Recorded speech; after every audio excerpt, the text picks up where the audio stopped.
It was very bad. The interview was actually good because he showed up later, but that part where you're waiting for someone and not sure they're going to be there or not, Christina said it was like Fear and Loathing in Las Vegas. Like I was trying to eat my water bottle. And I know I said like, a million times, like Frankenstein. Never doing that again. But it was a good interview. I love Christo. If y'all haven't seen that, The Curse of the Man That Sees UFOs, and he also has a sequel, The Man Who Sees UFOs. He's like this funny punk rock guy in California, Monterey, and he gets UFO footage on video that's just really great. I don't know what it is. It could be ET, it could be the government. I don't know what it is, but there is weird stuff happening over there, and he catches it and he gets it, but he's also just a hoot. Like, he is a mess. He owned the dog Chewbacca, who was in Pirates of the Caribbean, and unfortunately that dog passed recently. And but he's just a hoot if you ever get a chance. It's actually on Tubi, The Curse of the Man That Sees UFOs, for free. You have to watch some lame commercials, but it's worth watching for sure. Well, we got Wham here with us tonight. Wham representing. Wham is representing. Representing, and our guest tonight, Anthony Lamont, Frozen Stiffs. Great to have you here, man. Definitely cool to have you here. And you said you still do a radio show? I do Twitch broadcast. Okay, and what is that about? I do goth industrial nights. I do new wave 80ness nights, and it's mostly music videos. I've been DJing music videos for the past, I don't know, decade or so, and started DJing in the late 80s. Cool. What's it called? And what do we need, a link or something? How can we find it? DJ VJ Ant is my Twitch handle. So if you go to Twitch and type in DJ VJ Ant, it'll bring you to my broadcast page. Cool. Let me save that. And are you doing pretty good on there? I've never used Twitch, but I started using it when the pandemic started because all the nightclubs closed down and we all went out of work. So we all had to find somewhere to, still continue to DJ. Yeah. Cool. Yeah. I'll definitely check it out, and everybody check that out for sure. And what? So you just discussed mostly industrial and goth. What are some examples of the bands? Like, I know some, but you probably know some that I've never heard of in my life. Like my idea of industrial is like Ministry or something, which maybe that's still industrial. I don't even know anymore. Yeah, we still do a lot of old school stuff. I do Coffin Classics. One of my nights is devoted exclusively to music that was from the late 80s, early 90s. And yeah, Ministry, Skinny Puppy, Front 242, those regular bands are always in play. Okay, I know those, so I'm not so bad. I'm not too bad. Not too old yet. I know those. For sure. What are some of the goth kind of bands that are more goth? The old school ones or the new ones? Well, let's get a little bit of both, maybe. All right, so obviously old school, Sisters of Mercy, Fields of Nephilim, Suspiria. And then the new stuff is like A Starry Night and Drab Majesty. I just went to Absolution Fest here in Tampa, and they did a 3-night concert event with, over a dozen bands easily. It was a very, very cool concert. Lots of new bands that are just starting to get exposure now. Cool. Starry Night sounds interesting. I'll have to look that up. I'll have to re-listen to all those and try to find some of them for sure. I always like to find some new stuff for sure. And so what is Starry Night? How long have they been around? I don't know. 5, 10 years. I don't know. I heard about them about 3 or 4 years ago. They're from Florida, where I'm from originally. So during the pandemic, I moved from Atlanta back to Florida. I was in Atlanta for about 20 years, and now I'm back in my hometown, Tampa, Florida. Cool. I was born in Georgia. I lived there about 20 years and then ended up down here. My dad passed, and my mom decided to move down here for some reason. Everybody up there thinks this is spring break paradise, which, I mean, it has its good points, but it also has its bad points. Like, it feels like Vietnam outside every summer, or the Amazon, pretty much. And it seems like it's gotten worse. Is it any better right now, Jeffrey? Is it It's any better? starting to try to get a little better. Like, Starting. it was a little, like there was a little bit of 60s that came in here, but starting Monday, I know it's going to be set. I know Sunday and Monday 74 I read, and then 50s in the morning. So I was like, thank you, Great Spirit, please get rid of this oppression. It's terrible. But it's just been bad. Like, do you think it's gotten hotter over the years since you've been here, or is it always like this? Because to me, it seems like it's getting hotter or something. That's a good question. I've only been here for the past year or so. Okay. Atlanta obviously gets warm as well, but I think they're cooling off a lot quicker than we are this time. Yeah. So I used to hang out in Little Five Points a long arse time ago, but I know it's gotten kind of commercialized. It's not the same. Is that someplace you've been to? I'm sure you've heard of it and been there possibly. Yeah. Before I moved to Atlanta for the first time back in '90, I'd go there for vacation, like during the summer break. I would just travel up there to visit. A friend of mine moved up there a year previous, so I went and checked out Little Five Points around '89 or '88, and it was that was the place to be. And now there's a Starbucks there, so that pretty much tells you the Little 5 Points. Yeah. I remember Junkman's daughter. Is that still there? Crystal Blue. That is still there. Yes. Crystal Blue still there. Crystal Blue still there. Yes. That's one of the first places I got some of my woo-woo fix. Like, I started looking through those books there, and I just launched into another world that I didn't know existed. From light worker to witch stuff to whatever, all kinds of stuff there. There's all kinds of cool stuff there. Yeah, great But story. yeah, I remember buying some Native American art up there too. That was really good. Like I think some pictures and stuff like that. It's good to know it's still there. And then I remember Fellini's calzones. I remember those. I miss those. Yeah, Fellini's is now long gone. That's sad. Oh, what? No more Fellini's. And the Masquerade's gone, isn't it? I heard that was gone. Masquerade's gone. Well, Fellini's actually moved out of Little Five, so they have their own locations away from Little Five now. And Masquerade did the same. They moved out of their original location, and now they're in underground Atlanta, pretty much downtown. Oh, okay. Well, that's good. I thought it was dead, like out of business, COVID or something. But that's good. They're still kicking. Seen a lot of bands there. I remember seeing Megadeth, Cold Chamber, Mastodon, Godflesh. There's a bunch of stuff I saw there back in the day, for sure. Pretty cool. Did you go? Have you been to the new one yet? Did you get to go to the new one yet? New one. Yeah, I went to go see. Went to see Peter Murphy Bauhaus at the location, and a couple of more bands. And I have a long history with Masquerade because I DJ'd on and off at their clubs for 25 years. I DJ'd at the one in Tampa before they even had the location in Atlanta. But that's those were years gone by. For sure, no doubt. I used to do raves and stuff and concerts, all kinds in Atlanta. And then, of course, came down here. It's weirder here to me. I was a little more social there, but here it's just, I'm kind of in the country part, so it's just weirder for sure. Yeah, but where are you? I'm in Mariana, and it's about 45 minutes or 50 from Panama City Beach. It's Jackson County. There's nothing here. Concrete and Walmart and country, trees and trees and trees and trees and traffic. There's still traffic. But so when it comes to Frozen Stiffs and the Hearse, what happened? I love it. It was funny because this morning I told Christina's mother, and she hates death on every level possible. Don't mention it. Don't show her skull. And, of course, I was bragging about interviewing Christina, my fiance's mother, about you and the situation. She was like, oh, my God. But I'm like, I love it. I love it. I love it.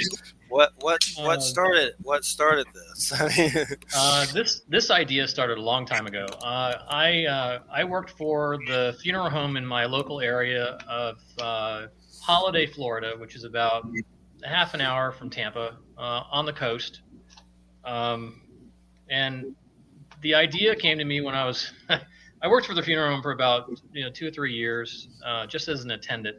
So I was cleaning cars, I was cleaning bathrooms, I was driving hearse, driving limousine, showing families 2 rooms, that sort of thing. And one of my favorite comedians, Stephen Wright, had a bit where he said that his neighborhood. Oh no! So I working at the funeral home, I said that would be a fantastic idea, and of course, it took this long for it to happen because I obviously wasn't serious about it back then. Although when I got out of working for the funeral home, I bought my first hearse. So I've always loved the cars. I've always had a classic hearse ever since the late 80s. So this is my 5th one. This is the 67 that I used for the frozen stiffs operation. 67. And my other cars my first one was 1970, and then I had 2 68s and another 67, and those cars are all gone. The 70 I had for about 12 years, and I sold it, and it went back to California where I bought it from.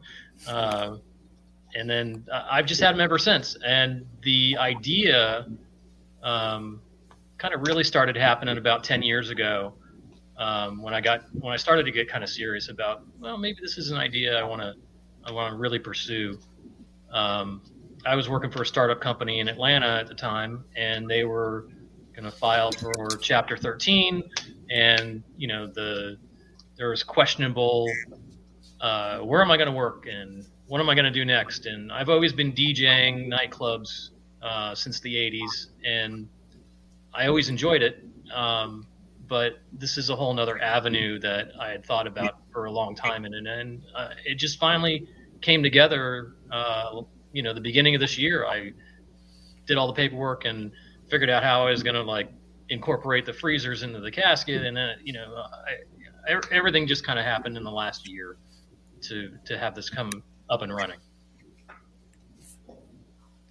Cool. So is there some kind of sound that you play or anything, or no? Is there like a? I actually got an instrumental version of the Nightmare Before Christmas theme. This is Halloween, and it's made with a xylophone. So I just put that through a speaker like a regular ice cream truck. It's behind the grill. It's Halloween.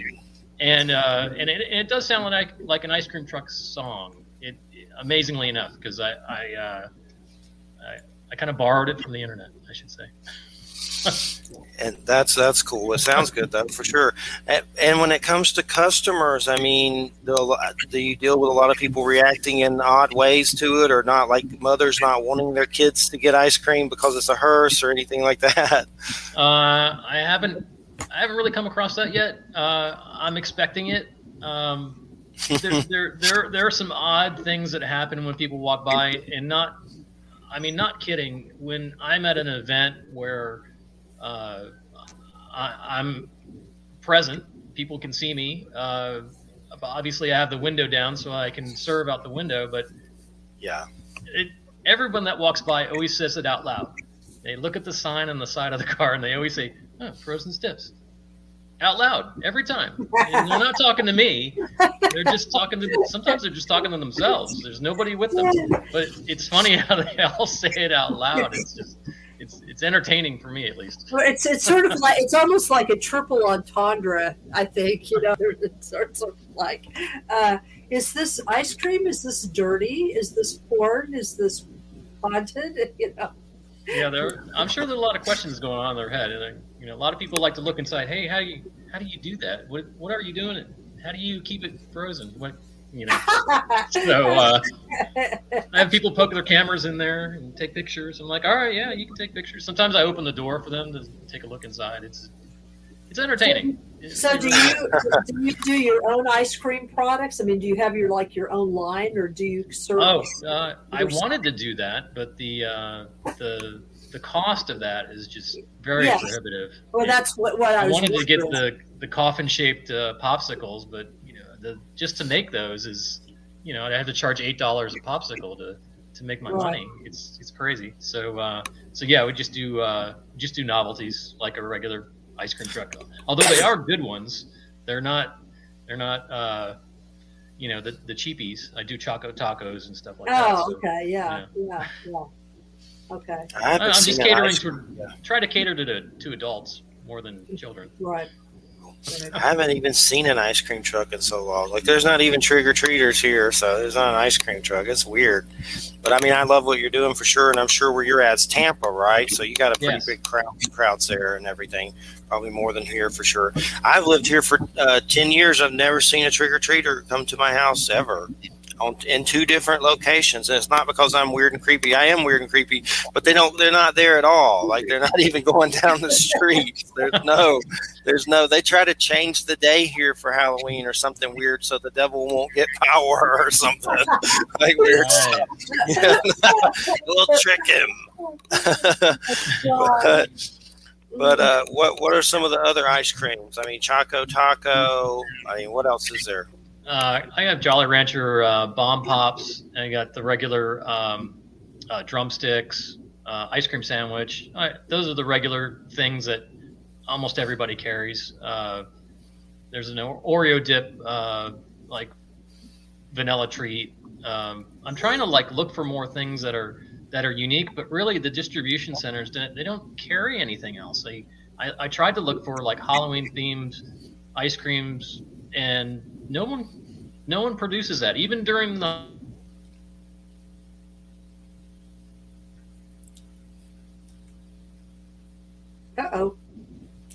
there's some kind of, hopefully he comes back, but it froze a little. There he goes. There was a hiccup. I froze. The Matrix froze. I was like, "What happened to it?"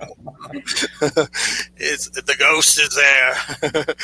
But it's a really cool idea. Are you ever going to try to do franchises or more and more in a location, or is it always going to be just you? Or that's probably expensive, I'm sure. That's something to look into. I thought about the whole franchising thing, and I just. It's complex for sure. Yeah, it would be a mess. I certainly want it to do well on its own first, even if I do consider a franchise. Well, franchising is legally interesting. I mean, it's a complicated thing. I think it would be more complicated with having to have a vintage hearse in each location. Exactly. Yeah, you'd have to sort of change up the shtick a little bit. It would be kind of hard. Yeah, you'd think that there would be. I mean, what you were saying before you froze. You'd think that there would be some froze. Some confection company somewhere that would come up with some kind of frozen Halloween thing. Yeah, the only thing that I've seen over the years was a chocolate popsicle that had red, like a red inside.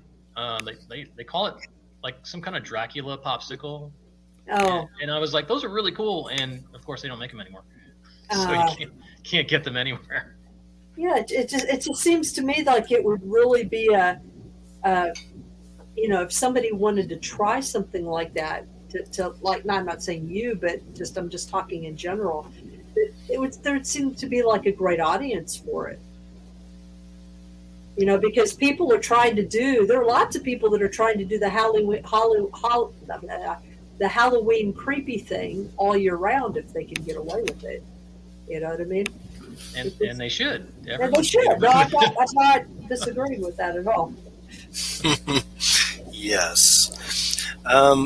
So is there rules to it, or you make your own rules? Like, for instance, could you go get some Klondike bars and sell them, or something like that? You just try to avoid doing stuff like that. I can.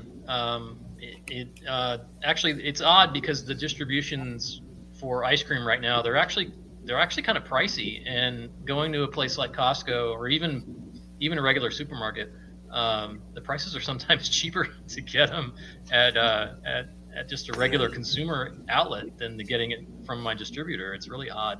But yeah, I can sell whatever I want. There aren't any restrictions as far as that's concerned.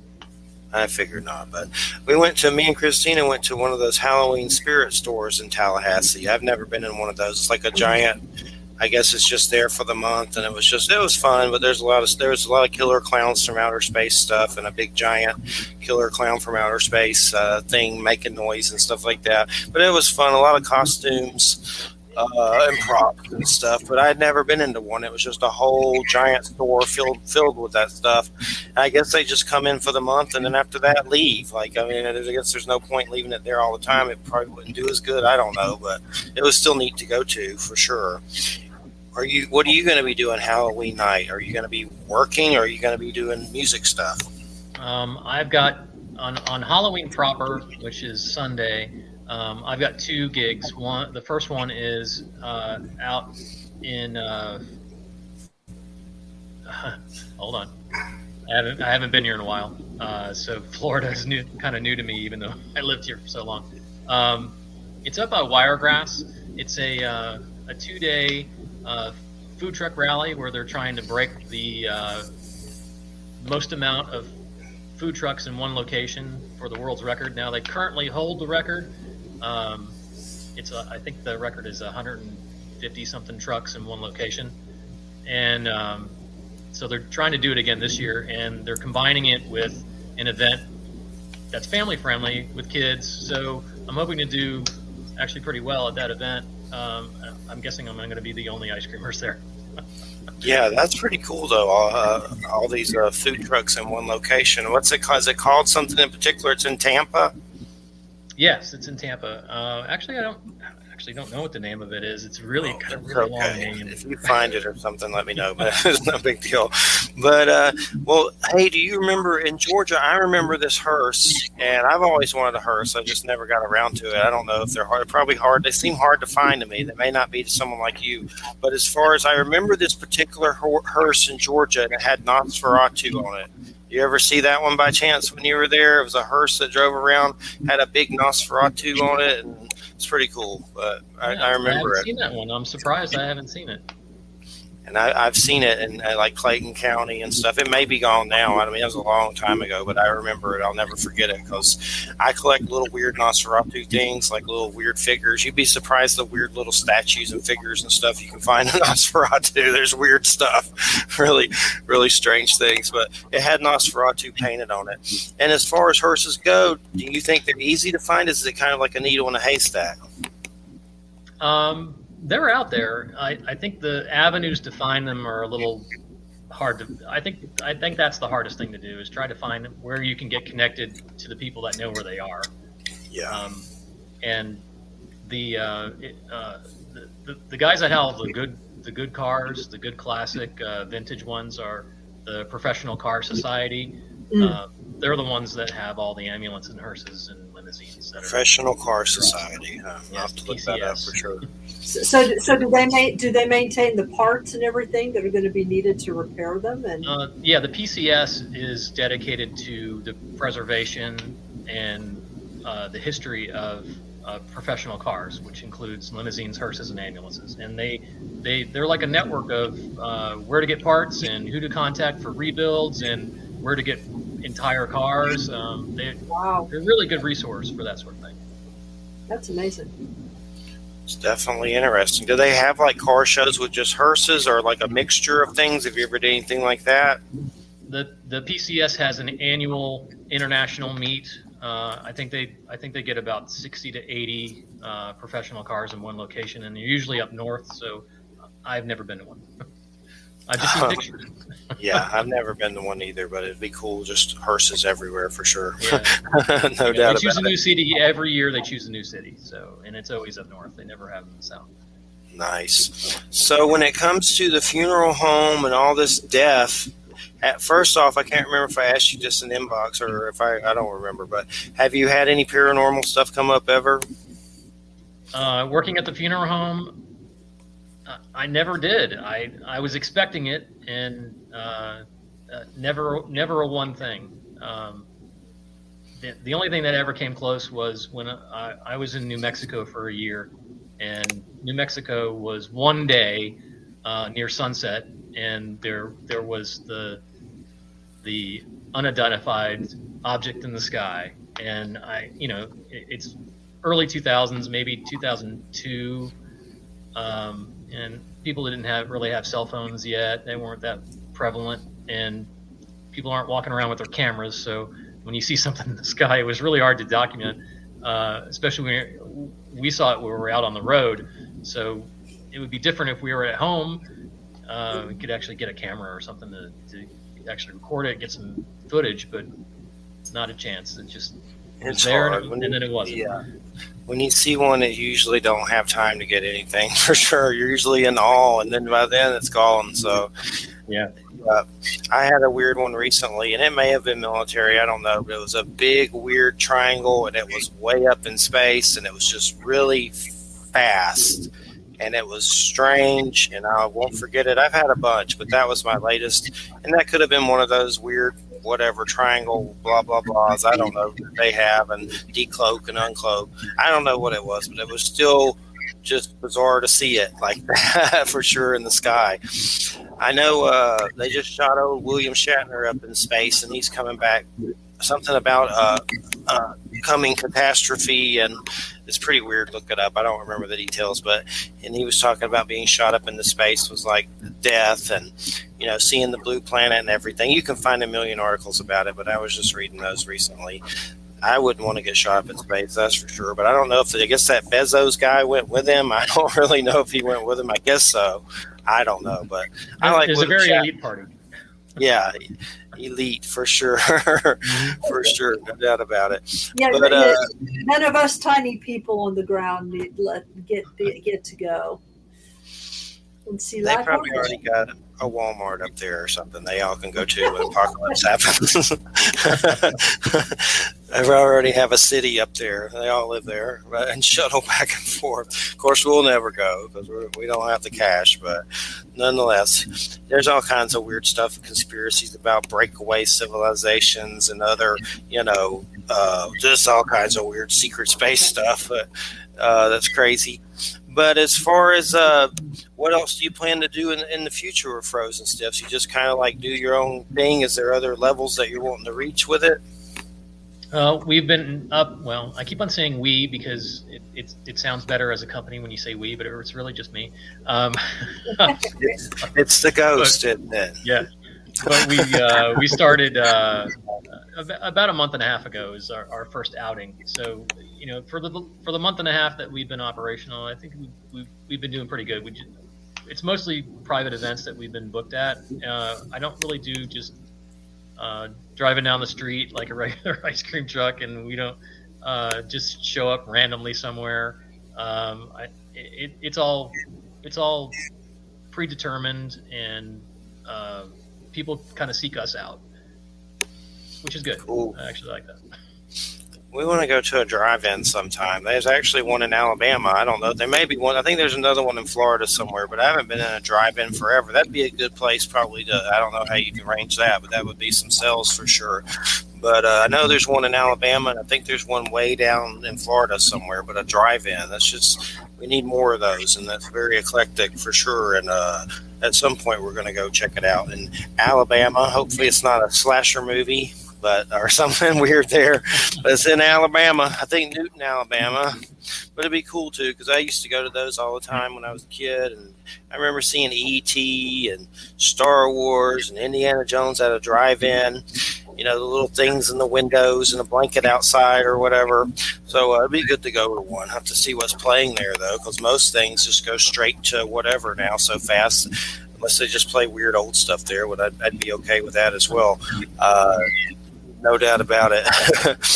But as far as, what kind of stuff did you do at the funeral home? Did you do actual stuff with bodies and stuff? You were an assistant. Yeah, I was an assistant. To do anything beyond what I was hired for, you need to have your funeral director license. So embalming or seeing families for arrangements, that's all licensed things. So I got to do all the grunt work. Yeah. So I thought about being a funeral director at one point, and took it went to school for a year, began that process. And I got all the way up to embalming. And Right. then realized that I really don't want to learn how to do that, because I don't really actually agree with that, except for certain types of things, Mhm. And I was also moving, but it's really expensive, depending on what state you're in. Yeah, I mean, state in the United States. It's really expensive to go through that schooling. Right. I realized that it was going to be this massive expenditure of money, and so I just decided, well, I can do without that. But I did learn how to do, like, I did learn the basics of, like, the facial reconstruction stuff, Hmm. and that was kind of wild. We had to watch all these videos and go to these, and actually had some live demos, where you're actually watching people, like, work on corpses that have been disfigured really badly, and have them reconstruct their face. It's fascinating, but Oh you yeah. you did have to get used to it. Used to I, seeing some I intense yeah, stuff. I had looked into it once, but then decided it'd be a bad idea for me from a depression kind of level. But I Yeah. find it fascinating from a horror kind of level, like horror movies and all that stuff. I love it. Yeah, I was interested mostly in trying to help people, because I've been around death a lot, so that part doesn't bother me. Being around the bodies and stuff. It was just I think I was maybe a little bit. I think for me, I was a little bit too old and already in debt, and I didn't want to go any more into debt. To make that kind of a commitment to go forward with it. But it was intense. It was very intense. But I got to go to a crematory and watch the whole cremation process. Watch them put a body in the retort and wait for, like, and however long it was before they have to open the retort and then rearrange what's left of the body in there to continue to burn. And I realized when I was watching that, I thought to myself, I bet not everybody can watch this. I bet it does take a certain kind of personality to be able to see that. It didn't bother me. I thought it was interesting, but anyway, if I could, I'd still get a job at a crematory if I could find one. But I live in New York, and there's only so many crematories in New York because of zoning restrictions, and so I would have to, like, I think the closest crematory to me here in New York, I live in the Mid Hudson, is down in Yonkers, and it's just way too far. And other than that, you have to go to, like, Connecticut to get cremated, which I think is bizarre, but it's. I have a feeling they're going to have a lot more business with crematories soon. Probably. A lot of traditional funerals are going by the wayside. A lot of people agree. are doing shake and bake now. So. Yeah. Now, they've just started. They've started changing the rules here. New York is highly regulated. Funeral directors have all the power of provenance over bodies. It's like when somebody dies, the first person that you call is not like the ambulance, like they die at home. If a person finds an unattended death, they don't call the police. You call the funeral director first, and then you call the police, because they have the legal authority to actually move the body, more than the coroner, more than the police, more than anybody else. And they've had that kind of power since the 1890s. But even they are getting to the point where it's like, more and more people are requesting, like, green burials and stuff like that. They don't want the whole, embalming 9 yards with the vault and all that kind of stuff. Right. And that cuts into the profits. So that's the whole basis of the funeral business. It's all profits. So exactly, right. And it's crazy amount of profit too. It's like 500% on a lot of things. Yeah. Now, it's also true that their education is very expensive, although that's probably based on those profits. But it's also true that, I guess they have, I don't know, maybe you know more about this than I do, but what I was told when I was in school was that because of the chemicals that they handle when they're embalming, that they have, like, like their average life expectancy is less, their cancer rate is higher, things like that. So they justify some of what they charge based on what what the assumption of what their health is going to be down the road. I don't know if that's true or not, but it is a bit of a hazard, but there are a lot of precautions that can be taken to alleviate that. Yeah. And as far as like going to school, and if you didn't want to embalm and you wanted to, set up arrangements with families instead, a lot of funeral homes, they split the duties between people that want to do one side and not the other. So there are directors that only do embalming. There's directors that only do family arrangements. It all depends on, what direction you want to go. Well, it depends on the state too. In New York State, if you want to be a funeral director, period, whatever you do, you have to be licensed as an embalmer. That's right. Required. Yes. So every state is different in that. Right. In Florida is the same way. It's just that they actual homes will decide whether or not you can. It's like kind of like picking your role at that funeral home. It's like, oh, I don't want to do embalming. I only want to see families and make arrangements, and they usually allow that. So it's a little bit of a freedom. Yeah. You still have to technically learn how to use a truck. That's right. Yeah, that's right. Yeah. I recently went to a funeral home. Christina's grandmother, we were doing hospice for her. She was 91, and she passed, and we took care of her up until she passed, and that was kind of my first time having to be that close. I've seen my dad when he passed and stuff like that, but actually helping someone eat and all that stuff. And then she finally did pass, but these two tall dudes from the funeral home, brothers, came here to pick up her body, and they were in a white hearse, and they were tall, and they looked like something from the Twilight Zone, and they were very nice, but it was like a Twilight Zone episode. It was like these two tall dudes that were just like, shaking your hand. They were taller than me. I'm 6'2", which I may have shrunk some over the years, or bad posture or whatever. But I shook their hands, and it was just weird. But eventually we went there to get the ashes and everything. And me and him and Christina started talking about the paranormal. And this is this very Christian guy that ran it, younger. And we were standing in the room with all the coffins. There was like army ones and all kinds of weird stuff, like with logos and stuff, from the military and all that stuff. But he actually told a story about his dad seeing a UFO over, I forget where, but he told us a UFO story and his dad seeing it and stuff like that. And then I've had experiences, and I told him about some of mine. I got into some of my stuff with him. And then at one point, he goes, well, do you think doing that radio show opens doorway? And I was like, yes, that's the plan. No, I was like, maybe, possibly. But he was nice. But he gave me his email to send him some Native American stuff when I do it, because he's into that. But it was just, it's just strange when you go there. I had to pick up my dad's ashes, and we picked up hers ashes. It's just the weirdest thing, you're carrying around somebody that used to be, alive, and they're just in a tin or whatever. And of course, I always think of the Big Lebowski with ashes blowing their face, the dude and all that stuff when they blow the ashes in their face. But it was, I had looked into funeral home stuff, but just like I said, I didn't think it would be good seeing all that stuff, because I have depression and stuff when I was younger, and still do on some level occasionally.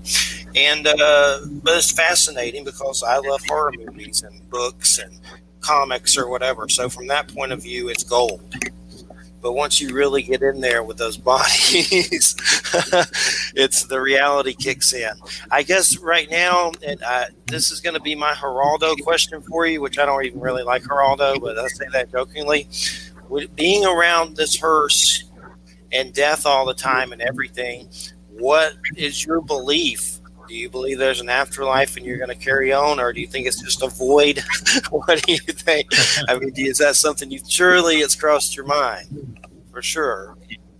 Yeah, I believe there's something beyond where we are now, and it's the embodiment of what is not physical. So it's your energy that is contained within the shell. You are released when death occurs, and it's the beginning of another life cycle somewhere else. Definitely. One of my experiences, and I think a lot of my experiences occurred when I was 17. I went through testicular cancer and had to go through chemo and all that stuff. Let me tell you, a real big blast, lots of fun. But after that, and I was healed from it, and it was pretty curable, 80% or whatever. Lost one in the war, unfortunately, but a few years later after that, my dad passed. So I was like, what the hell? This is a lot of crap for someone my age to go through. And I started to have weird paranormal experiences. And some of them were possibly him. But some of those things that I saw beings of light, like leave my house completely sober. And there were times when I was not sober and I saw stuff too, but there was particular times where I know I was sober and saw this stuff. I was kind of like, well, that's good. But anyway, it was like, that's what I kind of think is we're like these beings of energy, and maybe that's what I was seeing is what we really are. Like shamans call them shamans or whatever, call them luminous beings of light, but I saw those with my naked eye, and maybe it was God just showing me so I would shut up and quit freaking out about death. But I think I still do that, but that's had to help a little bit at least, seeing the process a little. But that was one of my big experiences, and a lot of weird UFO stuff. I've seen a lot of stuff like that. I could go on forever about that stuff, but one of my big ones was definitely like these weird beings of light, and I'll never forget it ever. And I've talked to other people who have seen them, and I've even had a dude, a medicine man from Peru, say they get down there and party and watch these things fly around in the sky like people of light. And he's dead serious. Maybe they're on ayahuasca, I don't know, but that doesn't make it any less lucrative to me. That just opens the doorways or whatever. But yeah, I was just curious what you thought. So basically energy is infinite, it never dies, and we're carrying on whether we like it or not, probably. Infinite. Infinity is the true Terra. But hopefully it's a better level where it's not so weird and stressful, that's for sure. On this planet is definitely just the financial aspect of trying to survive, and bills, and just the fart you got to pay for, a bill of some sort.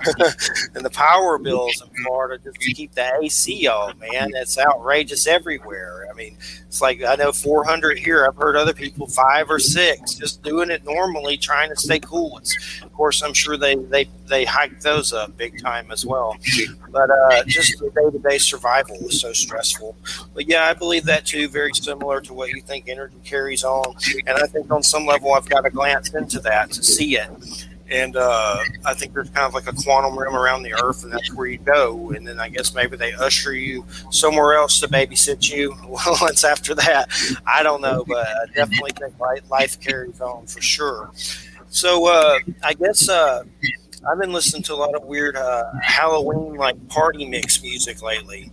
Like the weird, like kind of like the Ghostbusters, Thriller, those things you find on a cassette at Walmart or something back in the 80s. They have whole YouTube playlists of that stuff. Time Warp, Twilight Zone, all that stuff. But the eclectic this is water. This is water, by the way. It's not booze. Okay. Is it Florida water? No, you can't. That's toxic. I can't drink that. Oh, no, is it? This is just actually tap water that I just put in a seltzer bottle. Anthony, have you ever heard of Florida water? It's like some weird thing. It's called Florida water. Like witches use it and stuff, and it's from Florida. And they sell it. No, what it is, it's not a weird thing. What it is, in the 19th century, it was common for people to use types of colognes that were scented with flowers like rose water or jasmine water or citrus water. And Florida water is one of those perfumes. And it just came to be used. It's a citrus-based perfume. It's got an alcohol base, but it just came to be used as something that people who did Vodun or Hoodoo or, various of the, Caribbean things that people do just started to use because it's something that you can just make. You know what I mean? It's like if you have access to to citrus fruits, like the skins of citrus fruits, if you have access to that and to alcohol, you can just simply make versions of it. So you could make like these perfumes of, that you would then use to like purify, like sage or whatever. It's not this weird stuff. I mean, I know people who make it. Does like a company make it though in Florida, or is it like? There are several commercial versions of it that you could get, yeah, but it's not difficult to make. I mean, you can get recipes online. I mean, families would do their own recipes. You know what I mean? But it's very common in parts of Florida and Louisiana, and different specific groups do it. That it's not this weird stuff. I've got some downstairs. I use it myself on occasion. Will it scare away bad spirits? Well, it's like using salt water. It purifies, or sage. That's what it's used for. I use sage for sure. I'll have to get some and test it out and see. It sounds interesting. I've heard y'all talk about it, but I've never come across it personally or anything. You can get it on Amazon. So it's just water with like herb stuff in it. You just put in Florida water, and the main company that makes the commercial brand of it, the popular commercial brand, it's right there. For all of your ritualistic needs, you can get Florida water. Absolutely. Let me tell you, guess what I found if you're looking for ritualistic things? I was just looking, I do like some altar stuff every now and then, and I wanted to get some nice little candles. Like, I wanted to see if there were like little, like candles that were maybe about the size of like a tea light or something, so they wouldn't burn for a long time. But I wanted to see like if they had some pretty ones, like were in different colors. They actually sell, there's a company that does this. They actually sell these little tiny, they're put in like tea light cups, but they're not tea lights. They're keyed by scent and color. They're like made by a Hindu company, and they're made into these really elaborate like little flowers.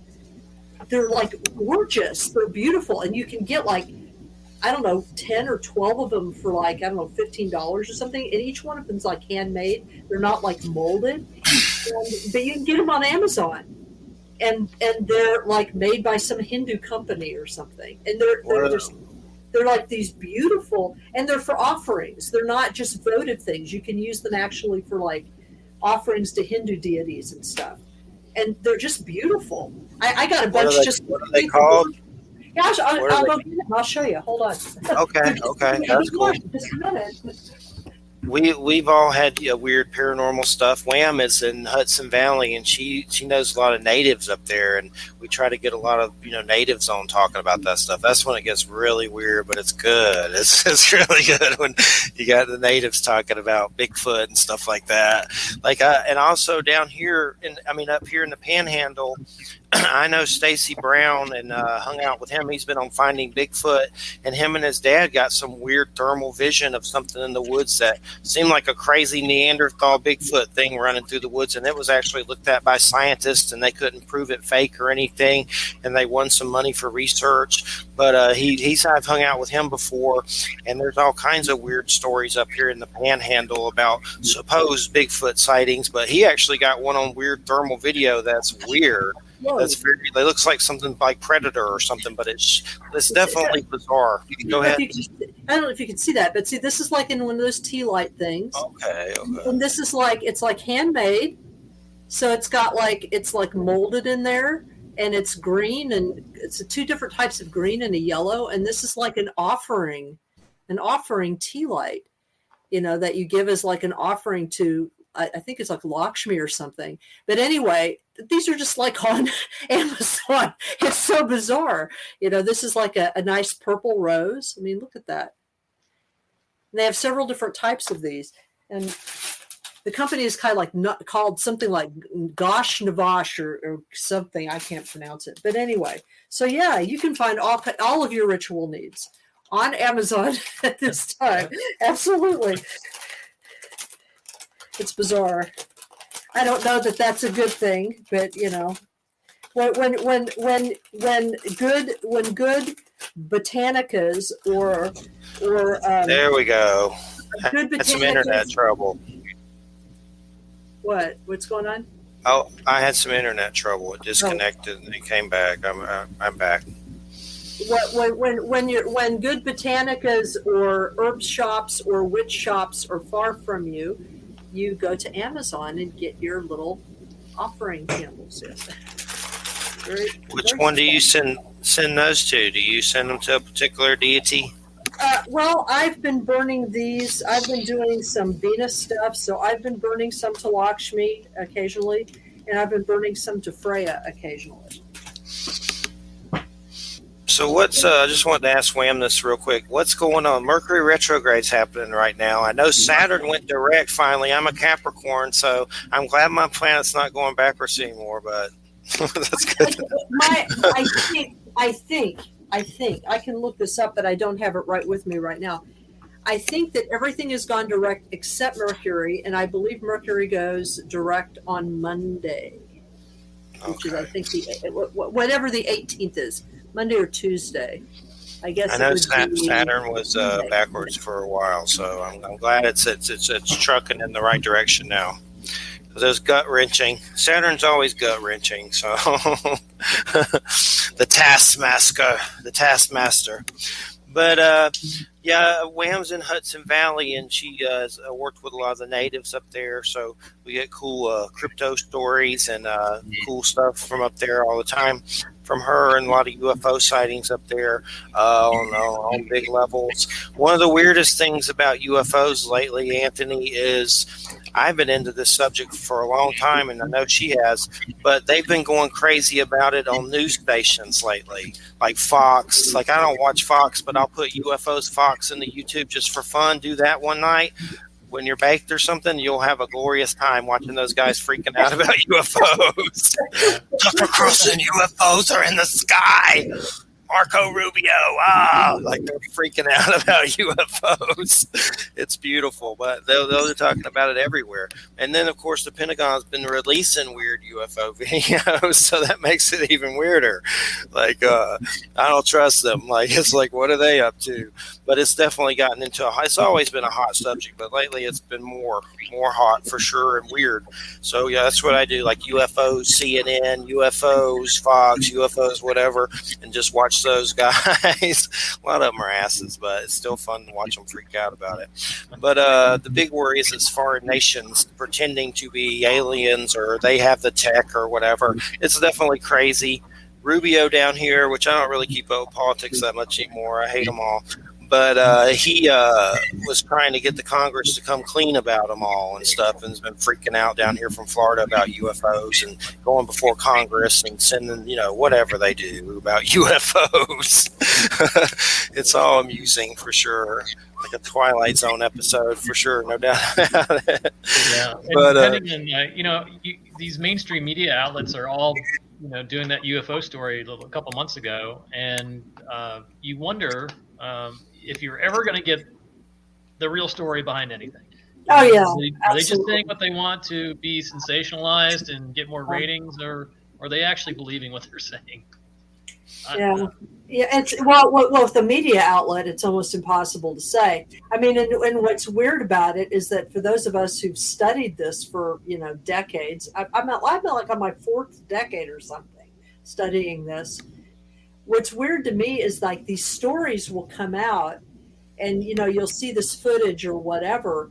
And if you've been studying this for a long time and you've heard the accounts, you're like, well, yeah, it's like it's not really that interesting because you've heard this before, and you've heard this, you've heard accounts from pilots or from people, like in the military of these strange objects going at like supersonic speeds that we can't duplicate without, by the way, making a sound like they're breaking the sound barrier. Things like that. This stuff has been reported since the 1950s. All right. And it's like, it's always treated like, see, it's real, it's news, it's whatever. It goes in these cycles. And it's just, to me, it's just like, look, either there's nothing to this, or or nobody knows what the hell is going on. It just pops up every now and then, I think that's it. which is sometimes what I tend to think it is, or there is something to the idea that there's this massive conspiracy that some people at least know something about. I tend to think that probably there's just crap that we don't know about, and the government, of course, would want to keep that secret because they don't want people to know that they don't have any control of it and don't know what it is. They would prefer that people think that it's something that they have some secret stuff over, because then at least that gives an aura of power, like they have some power. I'm not sure anybody knows what the hell's going on.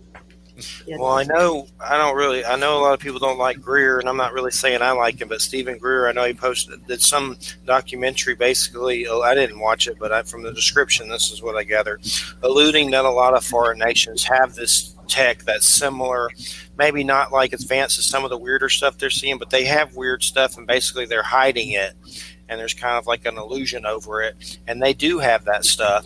And there's been weird stuff. I've had guests on here dead serious about Hitler and UFOs, like dead serious, like Peter Levenda. And, I forget who's the other guy. I can't think of his name right now.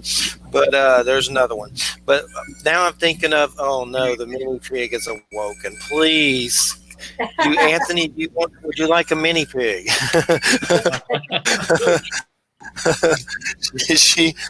They are just so beautiful. I love them. But anyway, it says mama. It's like a horror movie. Mama. It was sweet at first. You can't even, it'll be late at night, and if you make a noise, like let's say you want a little Snickers from the trick-or-treat can, you better not make a noise. You have to be like, so quiet, because if it hears that paper,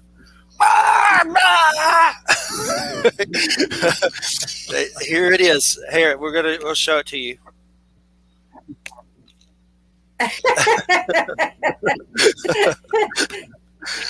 Wait, so what are we squealing about now? Everything. All it thinks about is food. Like that's the only thing it cares about. It's like, and you're the only other person that I know that owns a pig. I know one person in Tampa that owns a pig, and you're the second person, and that is amazing to me, because I think that's the coolest thing, that people actually can have that as a pet, because that's awesome. So I'm surprised there aren't more people that now this is a small pig, right? Is this like a toy pig? Yes, it's supposed to be. Hopefully it is. So that's what they told us. The creepy old man at Walmart, we got it for $100 from, that bred his own kind, called Snub-Nosed Malone Mini Pig. And they have a farm and stuff. They seem legit. But sometimes I'm like, what if it's not? What if it's going to be like 1,000 pounds? Or it's going to be like Charlotte. I'm convinced it's an apparatus for orcs, interstellar space orcs, and they sent it here as a probe, and they're coming for invasion. It's gonna bite me. Don't. Its name's Elvira, after the Mistress of the Dark. Which she would probably think that's funny, but she is just, oh man, it can be a mess. There was a guy, look up mini pigs on YouTube, and there's some guy, I forget his name, but the title is "Don't Get a Mini Pig." And he's like, but he actually has a bunch of them running around his house and stuff. But they have their good points, but there's something annoying about them. Like there's the frequency they put out.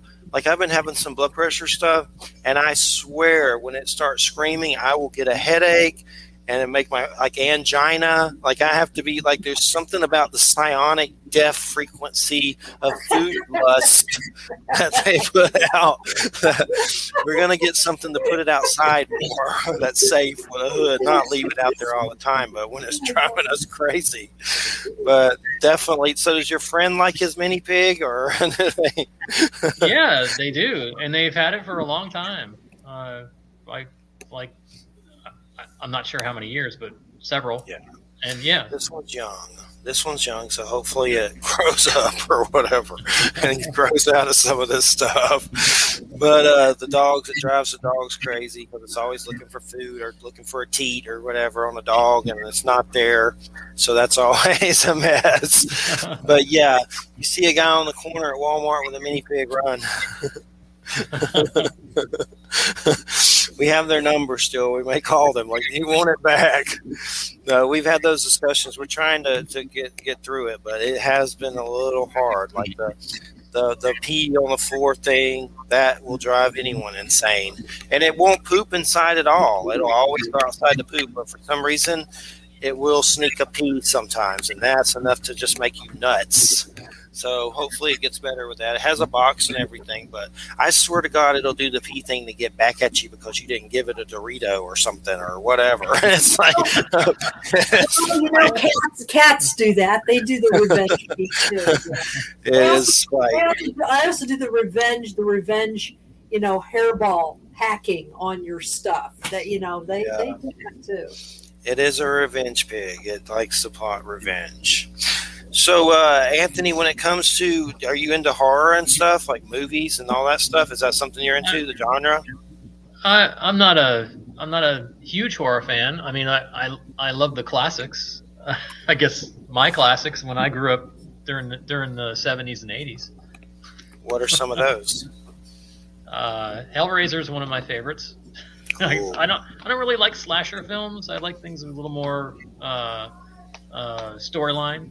Not just, there's something that's chasing you that wants to rip you to shreds. You want psychological. A little bit of psychological, yeah. Pinhead will do it. That Hellraiser's pretty rough, for sure. They're actually making a series of that on somewhere. Like, I know the guy that did the new Halloweens. They're going to be making a TV show. I did read something about that Pinhead is going to be a female for that. Yeah, I saw that. I've seen something like that too. Yeah, I've seen things like that. I don't know if it's for the show or whatever, but I know there's other movies coming, so that may be for the movies or the show. I don't know, but I know both are coming. And that dude, I forget his name, David Gordon Green or something, did the new Halloween, the last one, and then Halloween Kills just came out, which those are worthwhile. I haven't seen the new one yet, but I'm going to watch it because it's weird. They released the new Halloween on Peacock, and if you just pay $5, you can watch it. It's at the theater too, the second one. And there was the first one, where Jamie Lee Curtis is older and stuff, that came out in 2018 or something, but that one just came out on Peacock, so I haven't seen it yet, but I'll check it out. I know there's going to be a third one, and that's it. It's going to be like a trilogy of Michael Myers' death, but those Pinhead movies, they're good. I've seen them more than once, but they're definitely something else for sure. They're crazy. It's Odessa Zion has been cast as the female lead in the reboot of Hellraiser for Spyglass. And she starred in something called Let's Scare Julie.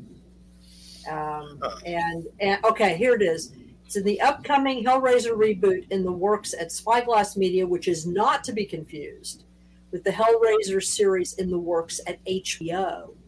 Oh, okay. So there's two different things coming here. And let's see here. Yeah. And it's a movie. What Odessa Zion is in a movie. So there's both a movie and a series. I'll check them out for sure. I know that it's based on the Telltale Heart, or not Telltale Heart. I forget what it's called. Something about a heart. That's by Clive Barker. I forget the original name of it. Maybe it is Hellbound. Okay, Hellbound Heart or something like that. Yeah. But I've seen them all. I'll check out the new ones. It's interesting that HBO is doing a Hellraiser show, so that's pretty interesting. They usually do pretty good stuff most of the time, so at least the money's there, so that's good. But yeah, they are sick, but they're good, but definitely psychological. Doug Bradley, God, he's definitely gotten older, I know, but I wonder if he's going to be in the series, probably. But there's so many of them too. Like, I think they kind of decrease each one, like as far as how good they are, but they kind of get worse. But the first three are pretty good, and I know the first two are the best for sure. But it's been a while since I've seen them.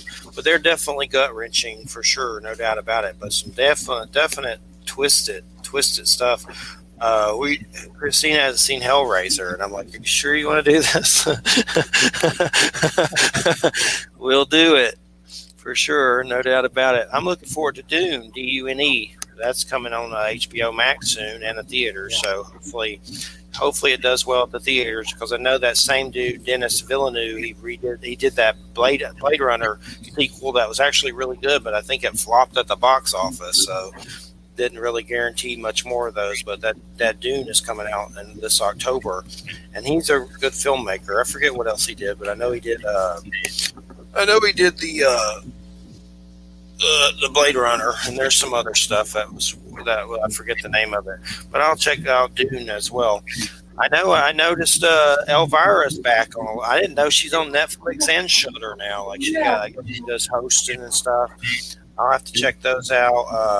There's a Netflix thing, and then there's a Shudder thing that she just did for sure as well. That's someone I grew up with. When you say classics, what else do you recall? Do you remember any TV type hosts? Because who's that guy, Spenguli? That's the only one we have here now. That Spenguli dude that wears the hat and does the little movies, and the bad guy.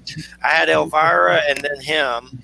And that's about it. But I know there's some cool. They're cool, but there's a lot of other ones in other states and stuff.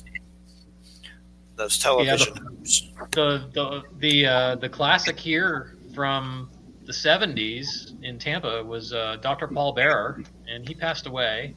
But he was the host for Channel 44 when I was a kid, and he did the horrible old movies on Creature Feature. It was very entertaining. He was very his comedy routines were very, I don't know how to put it. It's not slapstick. It was he was just very corny. It was very corny stuff, but entertaining. Like you would laugh at it because it was so bad it was good. It's kind of like the movies he showed. Yeah, Dr. Paul Bearer. I looked it up. He's got a site and everything, drpaulbearer.net. And it's spelled Paul, BEARER.net. But I'll have to look him up some more for sure. I love that stuff. And I know there's some of them on YouTube, too, that kind of do their own channels or whatever. But it's definitely fascinating. Whoa. What? Okay. some sound came through at Dr. Paul Bearer that scared me for a minute. Some kind of music, but I'll check that out more for sure. But yeah, I love those hosts. We need more of those, and there's not really anything. I mean, I'm sure there are. You got to dig for them though, like deep, to find them. But I'm sure there's some weird ones on YouTube that I've probably never heard of or whatever. But I know it's weird. Kind of like every state has one on some level. You would think there'd be a book or maybe there's a site that goes through everyone for every state or something like that. So that'd be something fun just to research, to check out these different personalities that do that kind of stuff. But is that somebody that influenced you, that got you into the hearse business and the funeral home business? I think just me being me got me into the funeral business. I don't know, somewhere around 15 years old. I kind of got into alternative radio. I started listening to more underground things. I started going to clubs that catered more toward the darker side of music, and from there, it just I just kind of stayed there ever since. So here we are, 40 years later. Still kicking for sure. And I don't know, I'm a Capricorn, and that has a lot of weird stuff with it that's kind of dark. So I've always wondered if maybe that was part of my problem or something, because basically a lot of people think Capricorn's the devil, which it's really, I don't know if it's really that, but it's mostly Pan, if anything. And there's weird goat stuff going on with Capricorn and the fishtail and all that weird stuff. Are you a dark sign? What is your astrological? I'm Gemini.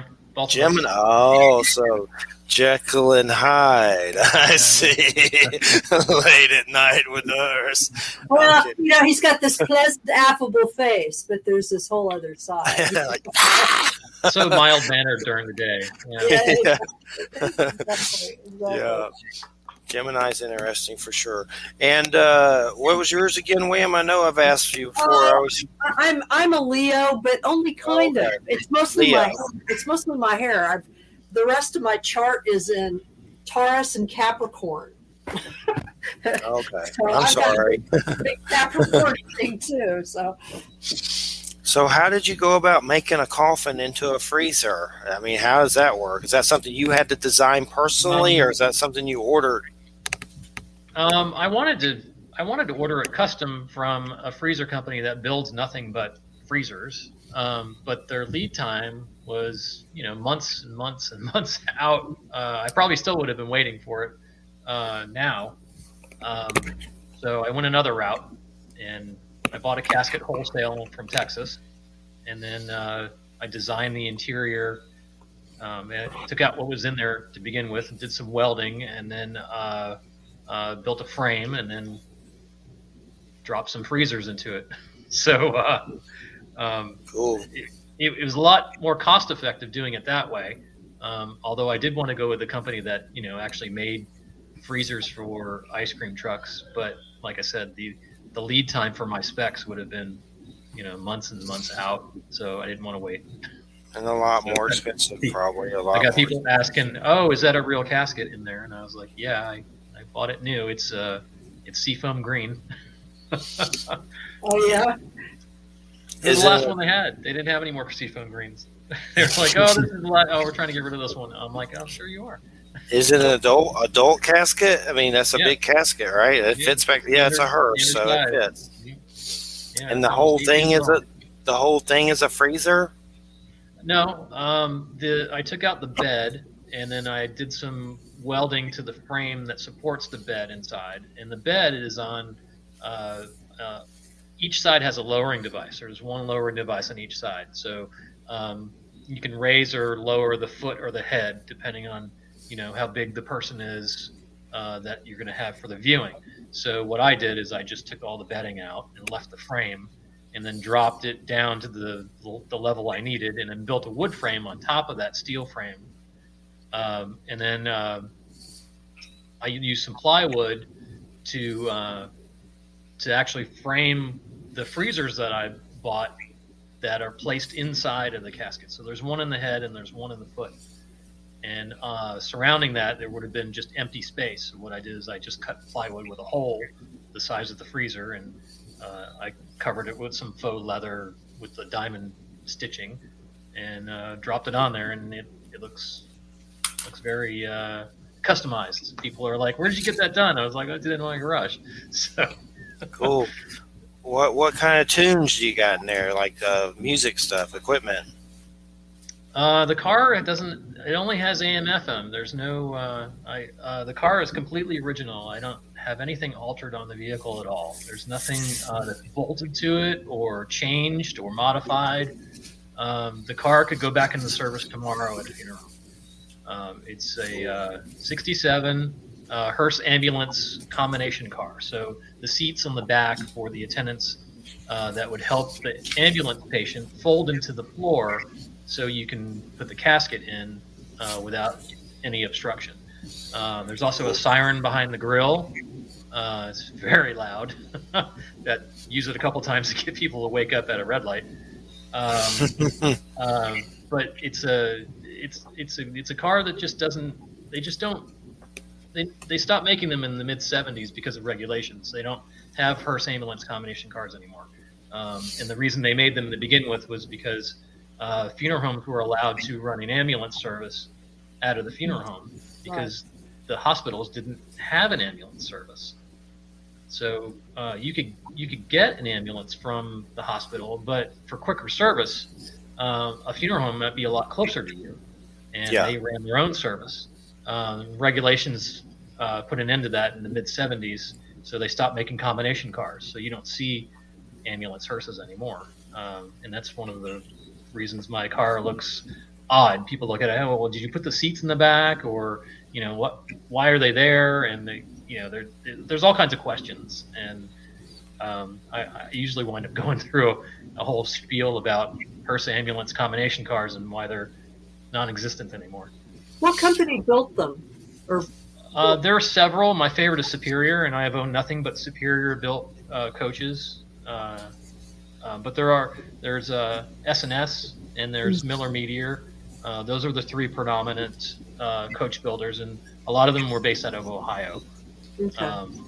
Superior merged with a company, and I don't remember who recently. So the name is still there, but a lot of the Hearse companies have become huge conglomerates now, and they've absorbed smaller companies and still build coaches, although they're not on commercial chassis anymore. They're just stock chassis that Right, they modify right. the vehicle now.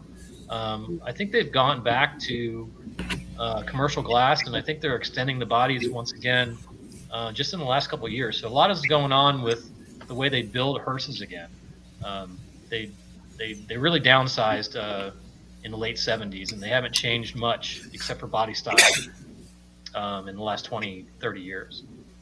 So they're not the same type. They're not the same companies that build limos, though, right? Some of them are. Yeah. Some of them are. Yeah, I know Superior also built limousines and ambulances. Of course, when the automobile-based ambulances went away and they went toward box ambulances, a lot of the companies stopped making ambulances altogether because they didn't want to change their whole tool and die process. The new companies that already started making box ambulances were taking over. So you don't get any of those professional car companies that make ambulances. They're just ambulance companies now, which makes sense because that's the new standard.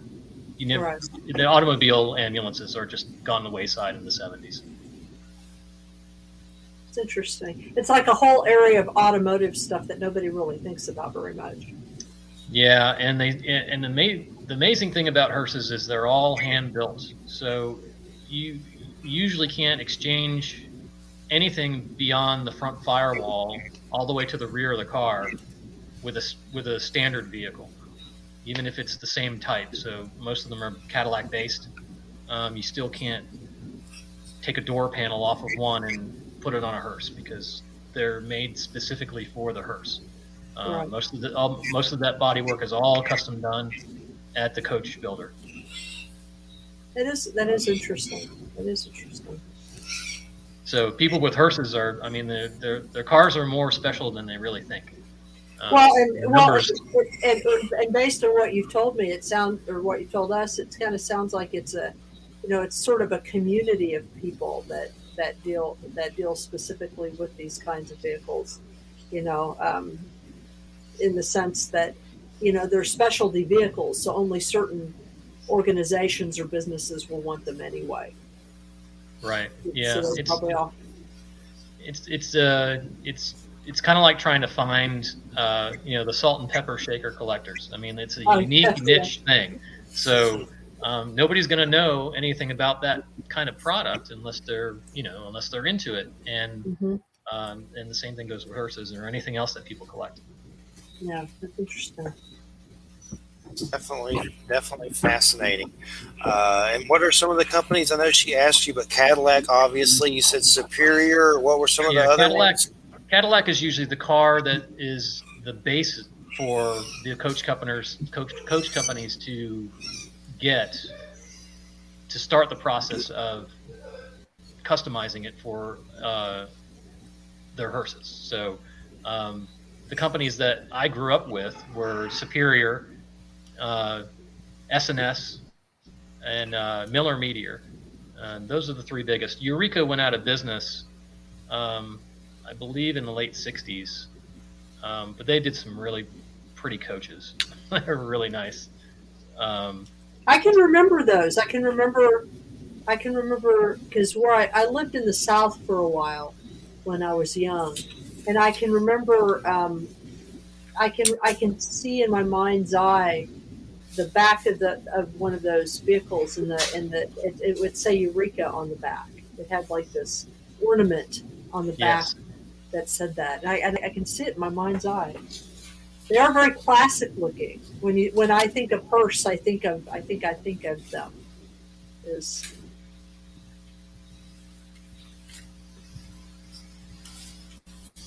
Making sure everything's. She froze. Did you freeze? Okay. well, I was. I didn't freeze. I thought that was a moment of silence for the vanished Eureka person. Yes.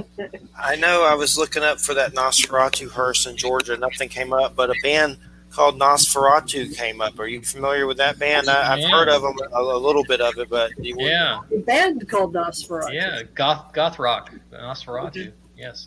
Is it called the Nosferatu or Nosferatu? I think it's just Nosferatu. Yeah. Yeah, that's it. Yeah, because it says on here.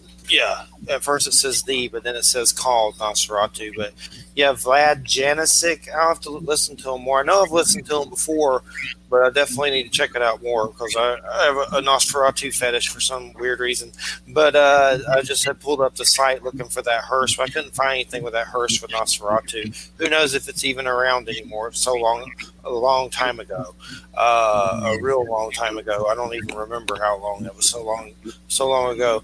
But I'll have to see what some of their songs are. I'll have to look them up on YouTube. I'm sure they have a channel, but I think I have some of their stuff downloaded somewhere or something from a long time ago. So when you get into the music stuff with what's going on lately with Halloween on your show and stuff, are you trying to, I mean, you can pretty much play any of that stuff and it's for Halloween, or is there particular things that you're playing for Halloween right now? Not really. I pretty much play that stuff year round. I mean, goth industrial music is universal for any time of the year. I don't think it really. Yeah. We don't really have special nights for Halloween or October. It's always the same. It's every day's Halloween. You can kind of spin Christmas into creepy holiday too, and now with the Krampus stuff and just creepy old Halloween, I mean Christmas music and stuff. Like you can go the Halloween approach with Christmas with a lot of that stuff too. It's like that can make Christmas eerie. Well, It's a different place now than it was 20 years ago. You wouldn't be able to get away with zombies and vampires and that sort of thing 20 years ago with mainstream anything. People would be very leery of taking over Christmas with something that was macabre. Yeah, for sure. Krampus has paved the way. The Krampus. well, so has A Nightmare Before Christmas. Yes, that's true. And Jack Skellington. Yeah, for sure. I know they're doing some live version of that, and they've been talk of a sequel or something. One of the big things I'm interested, Tim Burton's doing a Wednesday Addams Family series on Netflix, so that should be pretty interesting. Just going to be like a series, so hopefully that's good. I forget who the dude that's going to play I forget. They said his name. I forgot it. Louis Guzman or something's going to be Gomez. He's kind of a dude that's been in some movies.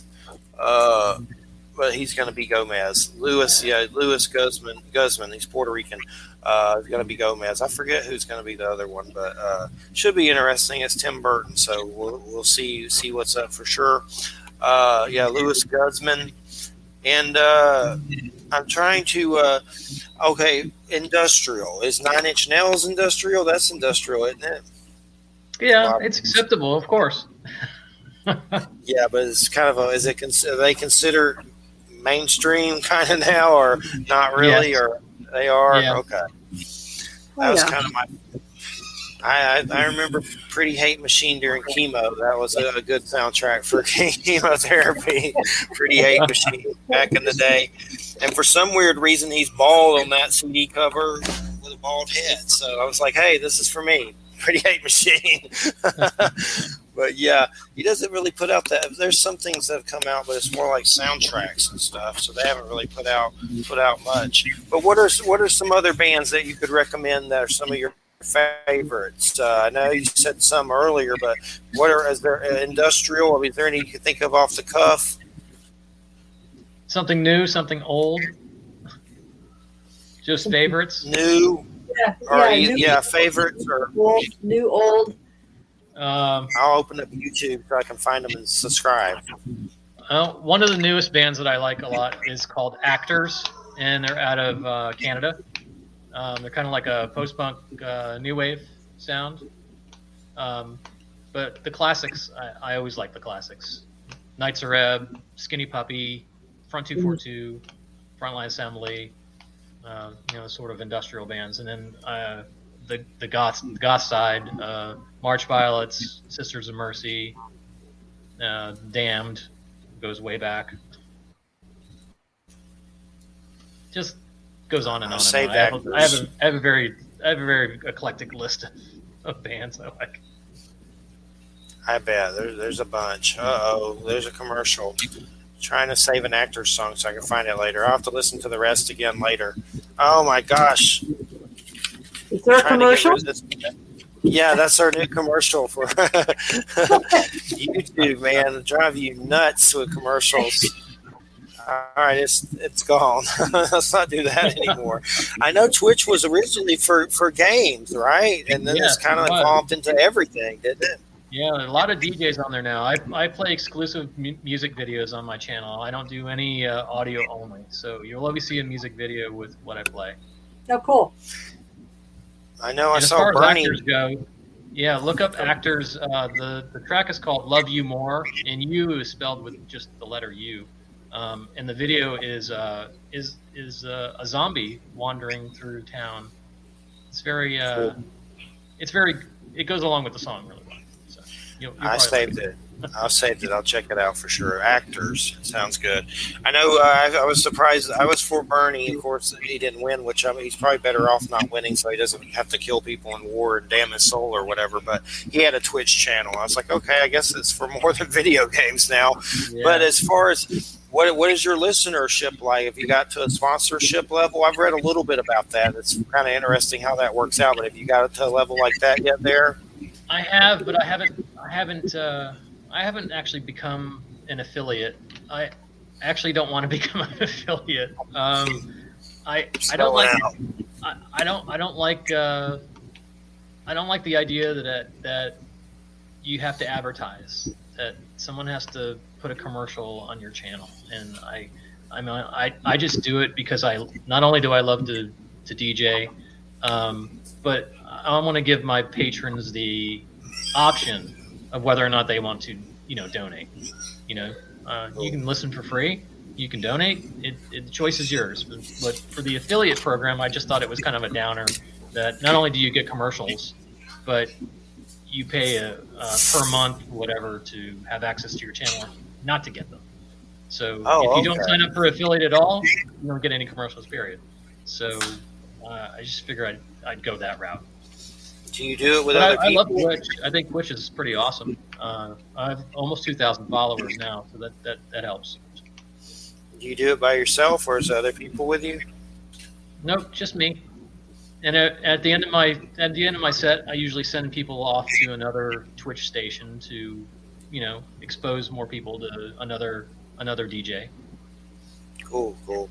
So when you do DJing at like events and stuff, what do you do? Do you make music or you just play stuff? That's just like you play stuff, like you do. Yeah, I just play stuff. And if the nightclub doesn't have video capability, I bring in projectors and screens to augment that. Cool. So you just like kind of put up themes and weird stuff and things like that, like videos and stuff. Well, usually every song that I play actually has a music video. So I play music videos all night. It's pretty cool. Cool. That sounds fun. That sounds like a cool gig for sure. No doubt about it. Is that your two main things that you do job wise? Is the Hearse and that? For now, it's been only the Hearse. I haven't got back into DJing since I moved to Tampa. I'll be looking for venues in the next month or so. It's because of COVID. It's still kind of rough for places to especially to pick up somebody new that doesn't have a following in the city yet and that sort of thing. So I have to sell it and see where it goes.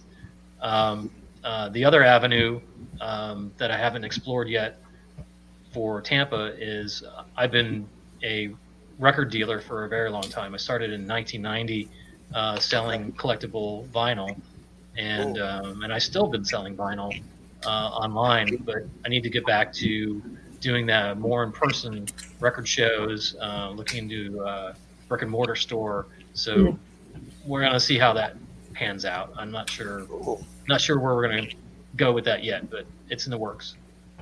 Where do you sell it at online? Do you want to plug anything or? Discogs is a really good site to look just for music, because that's all they deal in is music. It's Discogs,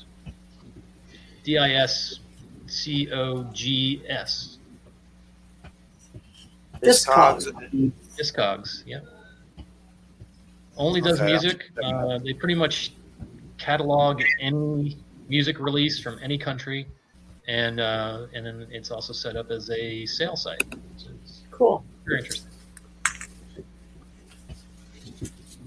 I'll check it out.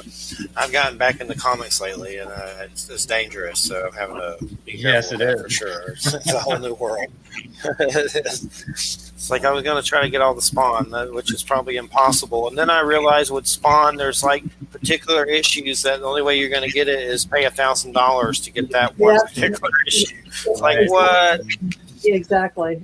Luckily, they're doing omnibuses of Spawn now with every 50, like the first 50, then the next 50, and like a phone book size situation. Yeah. So at least you can read them. I like when they collect them together, and it makes it all very convenient, all in one spot. Yeah, sometimes graphic novels and that's better than actually the comic. I'm learning in a lot of levels. The hardback, the graphic novels and stuff. I think I collect some Batman stuff, mostly Joker's kind of stuff with all the stories that he has and stuff like that. But a lot of them are hardcover, and that's kind of easier to maintain or not worry about so much than a comic book, because they seem kind of fragile on a lot of levels. You can bag it and everything and whatever. But it's definitely interesting. Now there's all this weird stuff with variants and stuff, where it's just a different art cover for the comic, and of course because it's that particular art cover, they want you to pay whatever for it. So most of the time I try to skip those.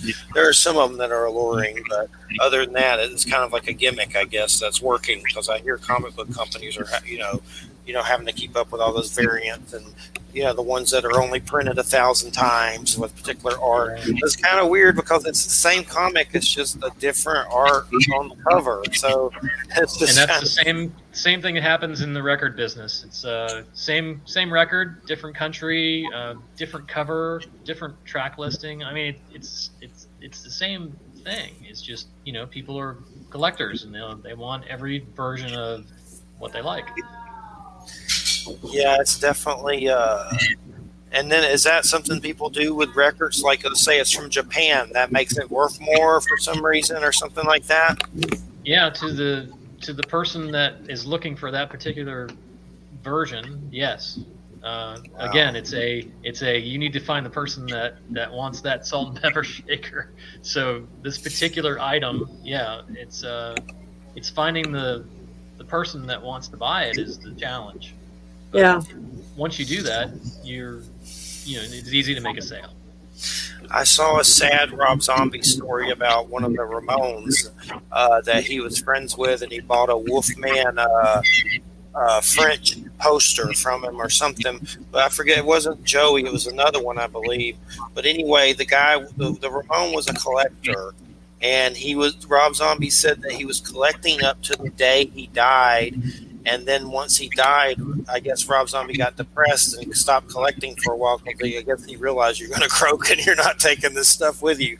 But just a sad story that I read about collecting. I was like, well, that sucks. Yeah. But I still do it. But nonetheless, trying to figure out a way to take it with a UFO. What you do is before you die, you figure out somebody who's younger, who can take care of it, that loves this crap as much as you do, and you just will it to them. You just give it to them, That's the challenge, to find somebody that has the same passion for that niche thing that you think no one else cares about. Yeah, there's probably at least one person on the planet. It's just a matter of finding them. That is true. Definitely, for sure. And it's just definitely, or maybe you have weird astral copies of everything that you own, and when you die, you have an astral PS5 or an astral Spawn comic. Probably not, but maybe. They say there's an Akashic library where everything's kept in information, like a digital God library in the afterlife. Could be BS, but maybe not. I think we're already living in that library. Yeah. I believe that everything's interconnected anyway. So, what's yours is mine is kind of a reality. It's a collective conscience. I think when we're not here anymore, that's why they say, oh, well, you know everything when you're not of this world. And that makes sense because it's a collective energy. And if everything is one, then you would know everything. You would be all knowing. So, the veil is lifted at that point. Definitely. Yeah. Do you consider yourself a particular spiritual belief system, or are you just kind of like free balling? I take a little bit here and there and just and have my own idea about what that is. I think that's kind of what I do. Yeah. I think it's an individual a thing for everyone, and some people need guidance, and some people need to join or be a part of a larger group of people that have a like mind, just to feel as though they have that same idea, that it gives them comfort. And some people are on their own, like me. So. Well, that's one thing with the light being experienced. It's kind of like, I think we are those energy bodies, and when we sleep, those energy bodies kind of go to that other realm, and it's like I got a glimpse into that and saw it many different times, and there's definitely something to it. Like, we're kind of like these weird glowy alien things. I always bring up Ron Howard's Cocoon. Did you ever see that with the old people in the swimming pool and the golden light people? Yeah. I hope he was doing some shrooms for that one or something.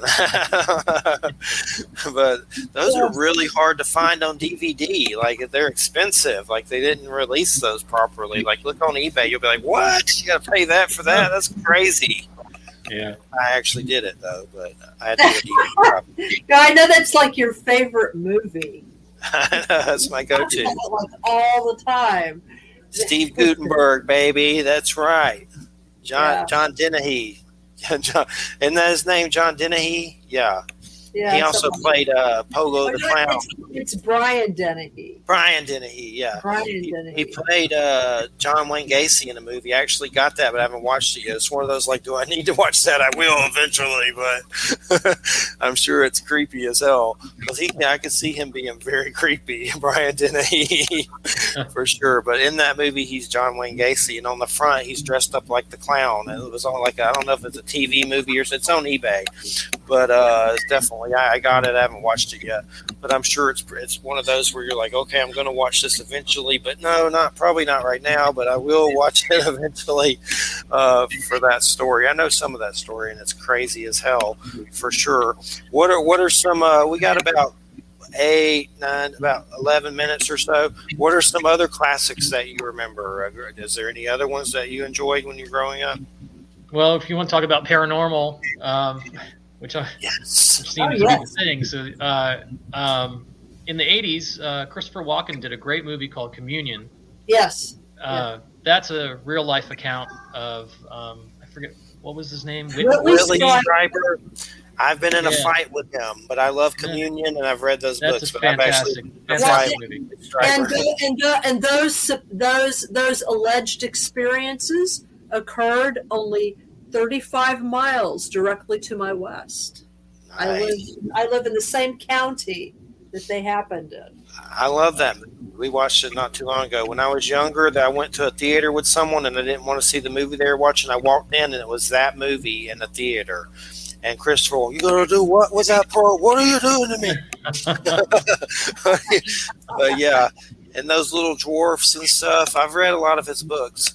I don't want to get into the feud. It was just a verbal thing, but he basically said anybody that associates themselves with the name Mabus must be crazy because it's from Nostradamus and all that crap. No one knows what it means. Everybody thinks it means Antichrist. Nobody knows. Maybe it does, maybe it doesn't. Nostradamus never said that. But basically, it was my younger days. I was going to make a band named Mabus when I was on drugs, and I went sober, and I didn't do it, and now here I am, except for weed, of course.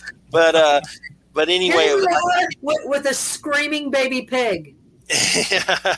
It kind of reminds me of Bruce Campbell playing with the Necronomicon. Probably not a good idea, but I did it. Yeah. And at that time, I remember series, the Army of Darkness, Evil Dead series. I love those. I love those. Enough campy in there to make it perfect. Oh, let me tell you.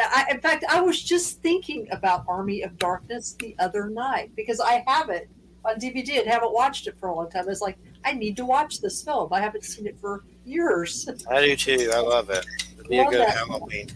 They actually did a TV series that was good for 3 seasons, but the idiots canceled it. I'm sure they had their reasons, but it pissed me off. But Ash versus Evil Dead, and it was good. I don't know if it was 2 or 3 seasons, but Starz canceled it like jerk-offs. And it's still fun to watch. It's still really good. But I just wish you shouldn't cancel Evil Dead. Come on, man. You scrape up the money with a GoFundMe or something. It's like with Hannibal, that show. That show was amazing. Had the greatest reviews ever, but none of the viewers, so they said killed it. But it's kind of what happened with Ash versus Evil Dead too. And interestingly enough, it left in a weird situation with some weird car and him in the future. I won't go into too much detail, but maybe they'll do something. I know they're doing a video game soon that actually looks good of that, all that stuff. And Bruce Campbell's going to be in it and stuff. So I'm looking forward to that. But yeah, I love those. I grew up on those. Those are definitely classic. Sam Raimi and all that stuff. I hope they do some more, but the Ash versus Evil Dead thing was pretty disappointing. It was good, but they did can it. They canned it fast. There's not a 4th season.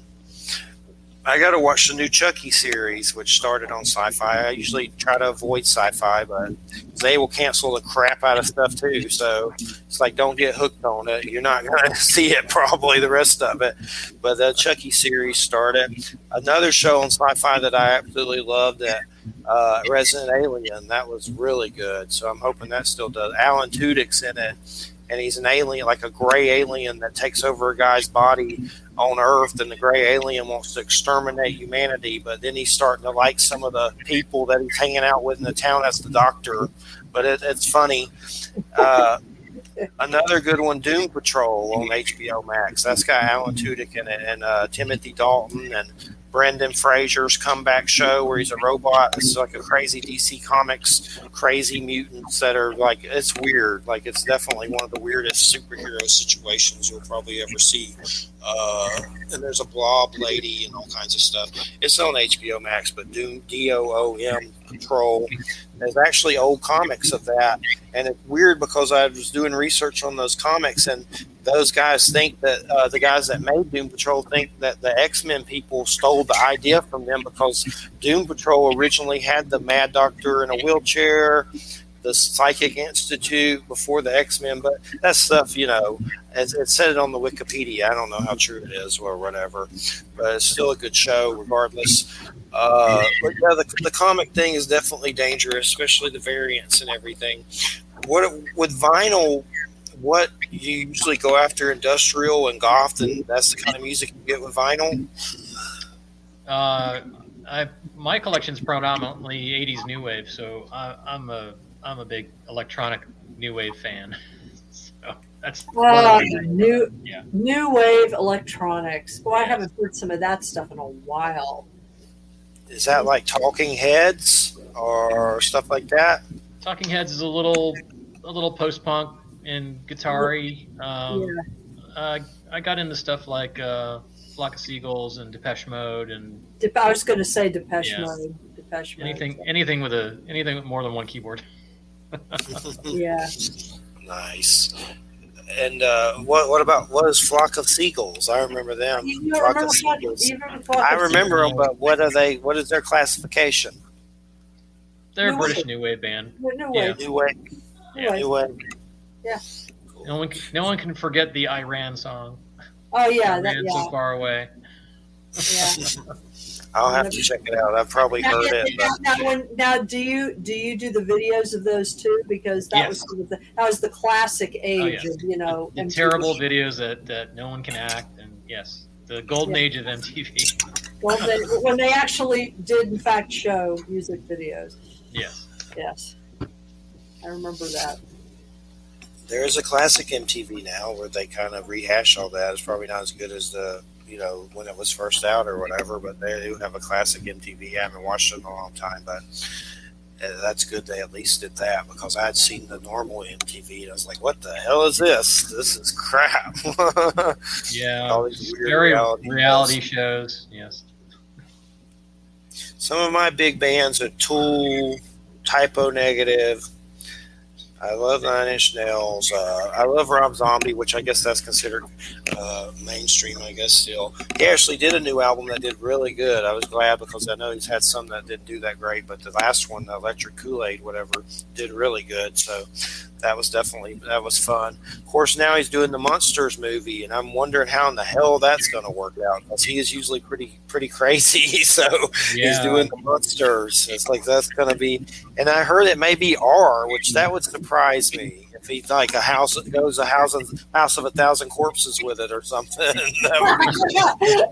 don't think it'll be quite that bad, but it's like I think he's trying to stay pretty true to the original series. Yeah, that's kind of building the house. He's got a whole block that he built somewhere over in Turkey, or I think that's I've seen those articles. It's like brick by brick, exact same replica of the set from the 60s.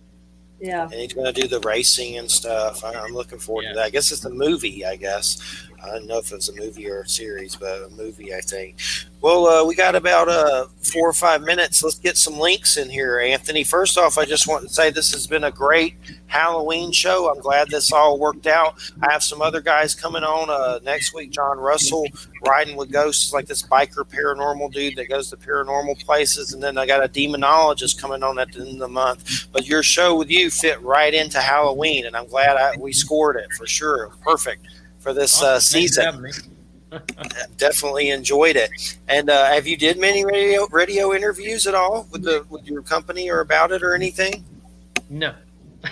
Well, you've done great. You've done great. It was really good. You seem like you've done them before. It's really good. Well, let's get those links in there. What's the first one? Frozen Stiffs. FrozenStiffs.com. Yeah. And then what's your Twitch? Let's give that out one more time. Twitch is twitch.tv/DJBJAnt. The difference was huge. What is that? My stupid phone won't shut up. I actually turned something off, and it would not shut up. So that's what it was. Well, Anthony, we appreciate it so much. It's been a hoot for sure, and keep us in the loop, and definitely enjoyed it. Thanks so much. Yeah, all right, thank you, Jeffrey. Thank you, Wham. Thank you. All right. Have a great weekend. And you're listening to United Public Radio, 107.7 FM New Orleans. And coming up next week is John Russell, which is Riding with Ghosts and Angels and something like that is his book. He's a biker. He looks like a wild dude for sure, so that should be pretty interesting. Something about he's a biker and he drove around on his bike and went to paranormal places and things like that. And then the last one for the Halloween situation is Nathaniel Gillis, which is a demonologist, which I'm not sure what that entails. Usually a demonologist is someone that's like a specialist with that who maybe banishes them or something, right, Wham, or something? Well, my understanding is that actually a demonologist is someone who's like studies the whole lore of demons. They don't manage them. You don't manage demons with Florida water. Occultists try to invoke them and then banish them. But I think demonologists mostly study them and then try to tell other people why they shouldn't mess with them. That sort of thing.